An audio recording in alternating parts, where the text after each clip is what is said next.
Part 2.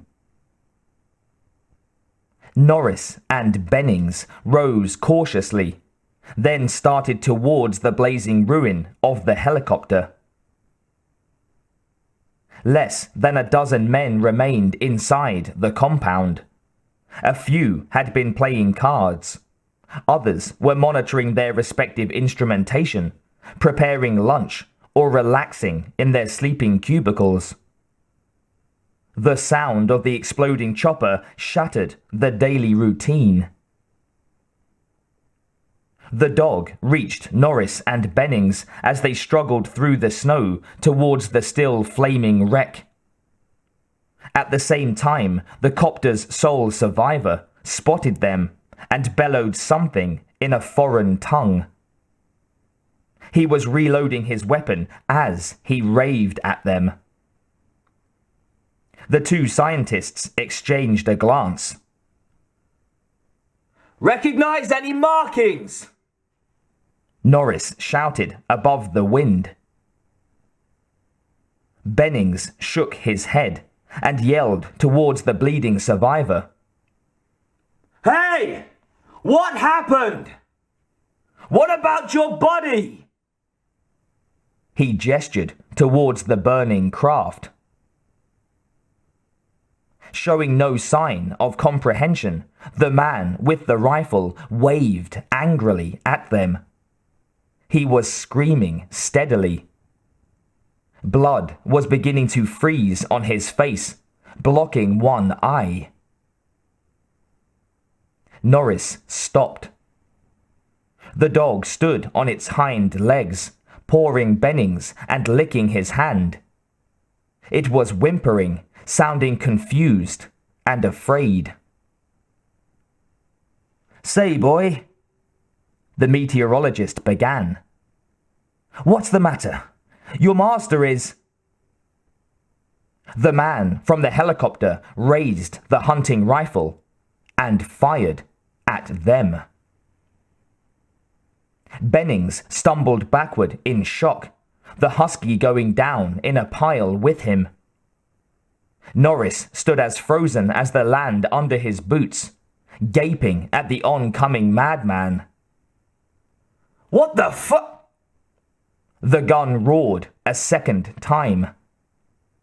The man came stumbling towards them, trying to aim and yelling incomprehensibly. He was seeing, but not clearly. Blood continued to seep into his eyes. Blood and something more. Ice and snow flew skyward as one bullet after another whacked into the ground around the two stunned scientists. Another smacked wetly into the dog's hip, sending it spinning. It yelped in pain. Childs stared at this wind-swept tableau in disbelief until the gun seemed to swerve in his direction.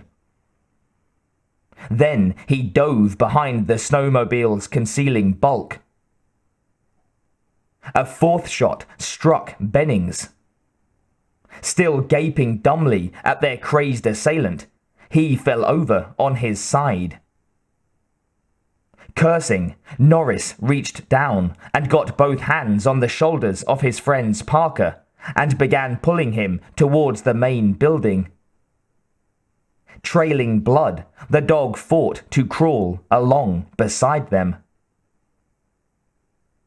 The stranger was very close now. The muzzle of his rifle looked as big as a train tunnel. But there was a sudden lull in the shooting. Raving steadily to himself, the man stopped and frantically struggled to reload his weapon. Shells fell from his jacket pocket into the snow. He fell on them, scrabbling through the white powder and shoving them into the magazine, one at a time. Total confusion reigned inside the compound. Its inhabitants were used to coping with hurricane-force winds and abysmal cold, with power failures and short rations. They were not prepared to deal with an assassin. Several of the men started throwing on outdoor clothing: parkas, down vests, insulated gloves. Their only plan was to get outside and to help Norris and Bennings. A few, mesmerized by the drama taking place out on the ice, simply stared through foggy windows, as if blankly watching one of the several camp television sets. From the recreation room came the sound of triple-paned glass shattering. It took several blows from the gun butt to break through the thick, insulating panes. Then the muzzle of the .44 pointed through the sudden gap, steadied by two hands. Outside, the intruder was gaining on Norris and Bennings. Having finally managed to reload the rifle, its owner raised it and took shaky aim. A shot sounded, slightly deeper than any that had gone before. The man's head jerked backward, his rifle firing at a cloud. He dropped to his knees, then fell face down into the snow. Norris halted his desperate backtracking, his chest pounding. He let go of Bennings' jacket. The meteorologist clutched at his wound and gazed in fascination at their suddenly motionless assailant. The injured dog lay nearby, whining in pain. Across the veiled whiteness, Childs cautiously rose to peer out over the top of the snowmobile. Once again, the only sound that could be heard was the wail of the constant wind. Inside the rec room, the rumble of confused voices had ceased. Men who'd been in the process of donning parkas stopped closing snaps and fighting zippers. Every eye had shifted from the scene outside to the station manager. Gary flipped open the cylinder of the Magnum and extracted the single spent shell, then closed it tight again, nudged the safety, and slipped the gun back into the holster, riding his belt. The station manager grew aware he was the new focus of attention. Ex-army, he wore the gun more out of habit than necessity. Sometimes an old habit could prove useful. "Quit gaping. Fuchs, Palmer, Clark." He gestured towards the outside with his head. "You're already half-dressed. Do something useful. Get out there and put out that fire." "Why bother?" Palmer was ever argumentative. He brushed long blonde hair away from his face. "There's nothing else out there to burn. I've seen enough crashes to know that pilot didn't have a chance in hell." "Do it." Gary's tone was curt. "Maybe we'll find something useful in the wreckage." "Like what?" asked Palmer belligerently. "Like an explanation. Now move it." He turned his attention to the youngest man in the room. "Sanders, see if you can find a replacement pane for the window." "That's Childs' job," came the reply quickly. "I run communications, not repair." "Childs is out there. Hurt, maybe. Mierda del Toro. Sanders grumbled, but moved out of the room to comply with the order.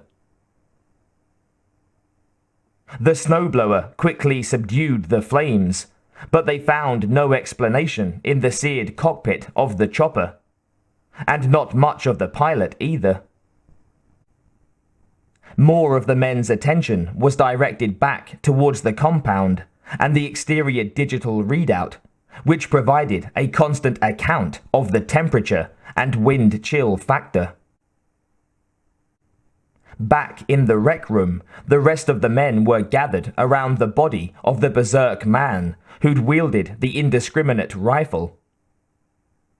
There was a neat hole in the center of his forehead. One or two of the men muttered quietly that Gary might have aimed for something less lethal. Bennings and Norris wouldn't have thought much of such complaints. Gary was going through the man's pockets, underneath the thick winter coveralls.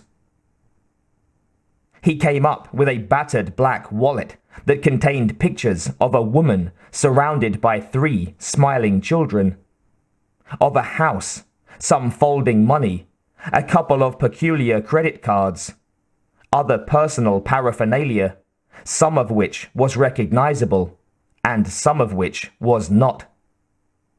And, most importantly, an official-looking identification card.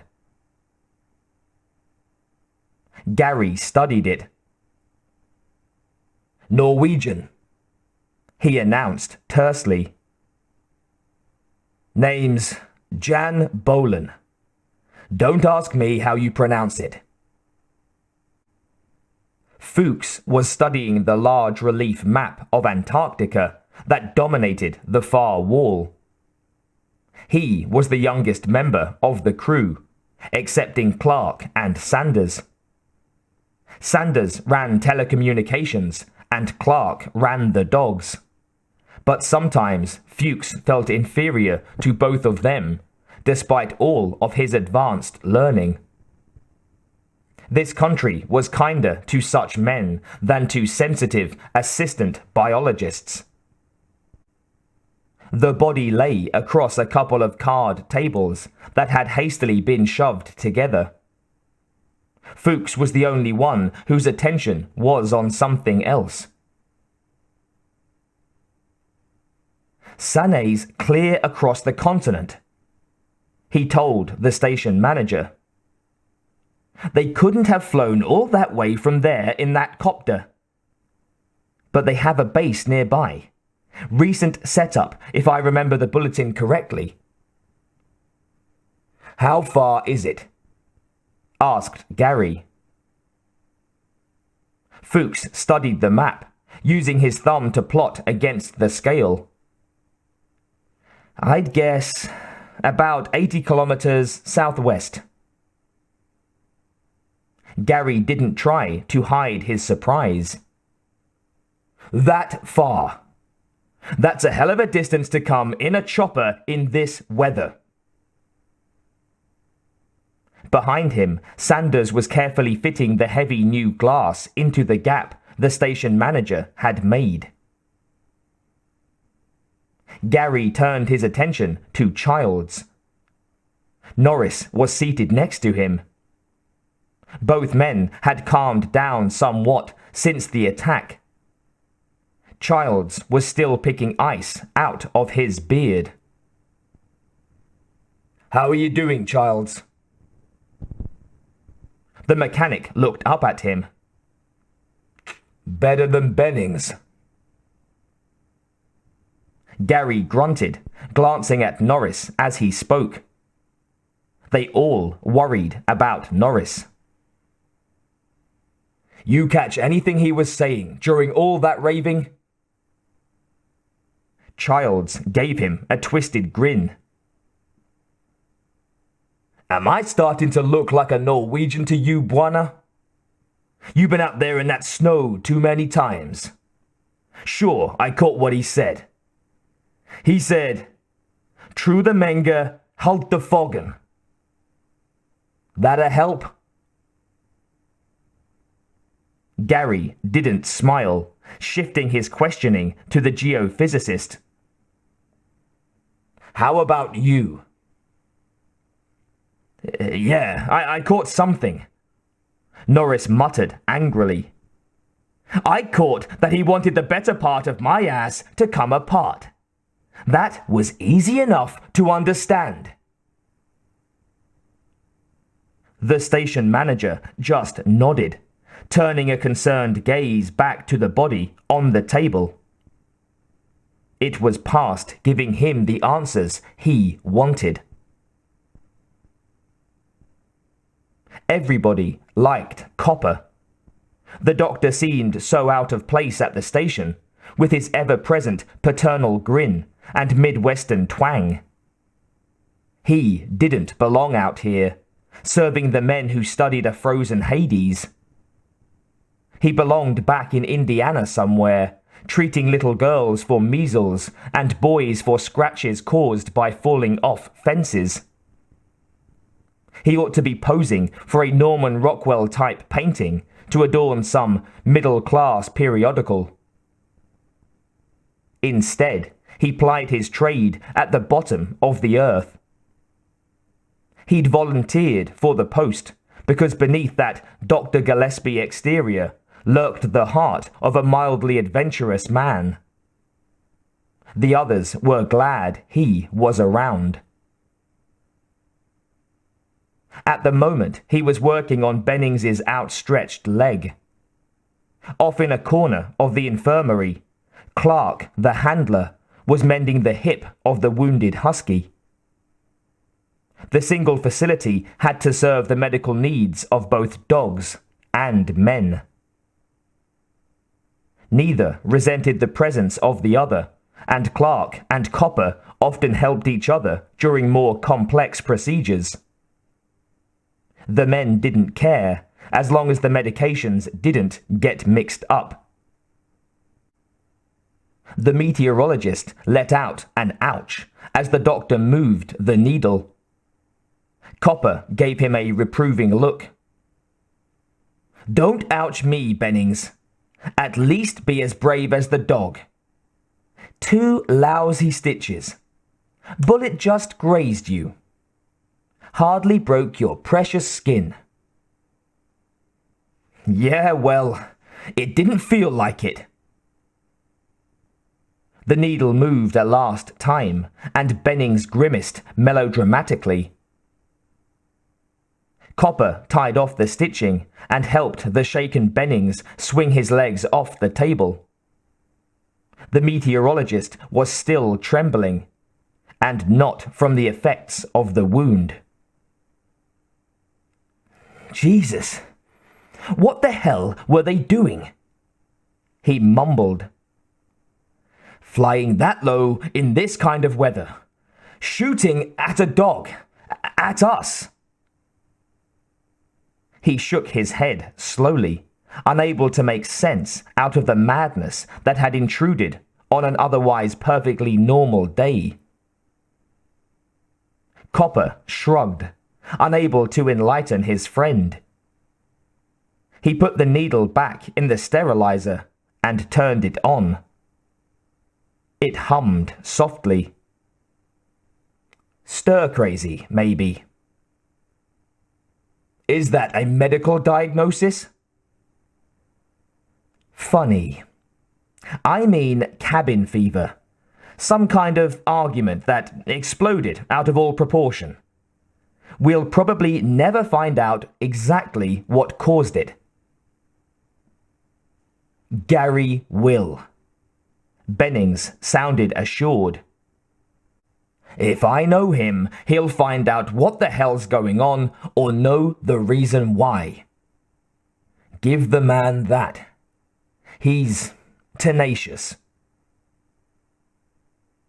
He glanced down at his repaired leg, remembered staring down the barrel of the hunting rifle, and added quietly, "And a hell of a shot." A sharp yelp made both men look and turn. Clark tried to comfort the injured animal while glancing apologetically towards the others. "I'll be here a while yet. The shell's in pretty tight. I'd rather work it out carefully and save the leg. Let me know what they find out, will you?" Copper nodded while helping Bennings limp out of the infirmary. Behind them, the dog continued to whine in pain as Clark moved a light closer and continued probing for the bullet.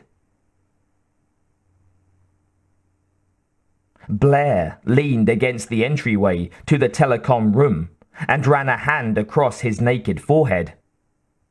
Dirt and sweat came away against his palm. "You were always dirty at the station, with showers restricted to 2 a week. It was funny, really. You trod over 30% of all the fresh water on Earth and had to ration your showers because of the energy requirements." Damn the interruption anyway. He had 2 papers to finish, plus the regular weekly reports to file. Not to mention a brace of ongoing outside experiments that needed constant checking.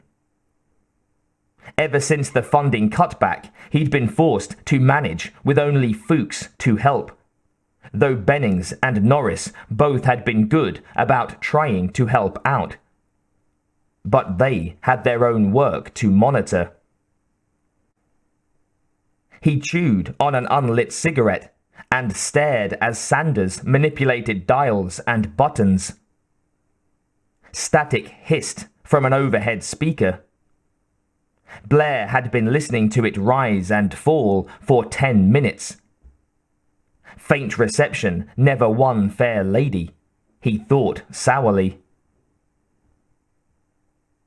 Finally, Sanders turned to him, looking bored. "It's no go. Even if I could speak Norwegian, even if I knew their damned frequencies."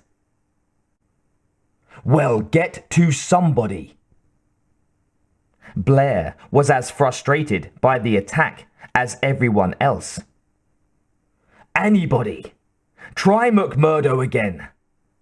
We've got to report this mess before someone else beats us to it, or we're liable to have an international incident on our hands.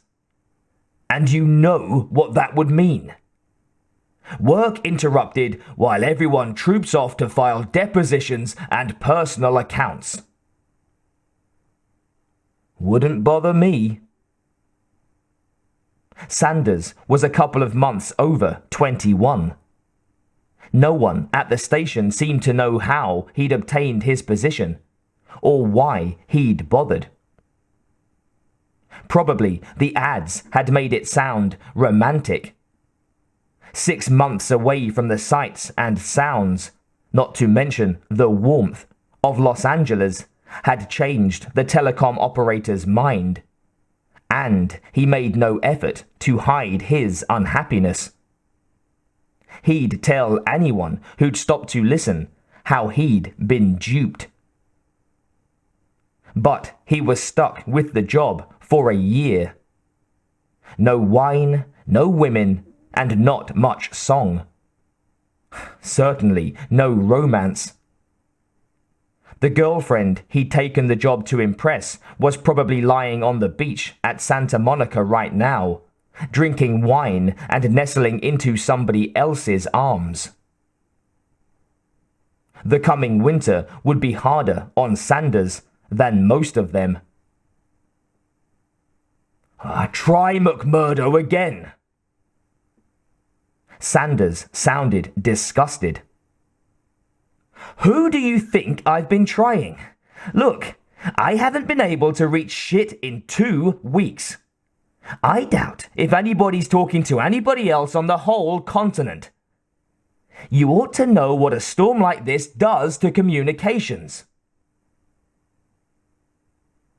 Blair turned away from the younger man and looked towards the narrow window set high in the wall across the hallway. Beyond the damp glass, he could see nothing but blowing snow. The lower half of the window was already buried. Another month would cover it completely. Yeah, he muttered resignedly. I know.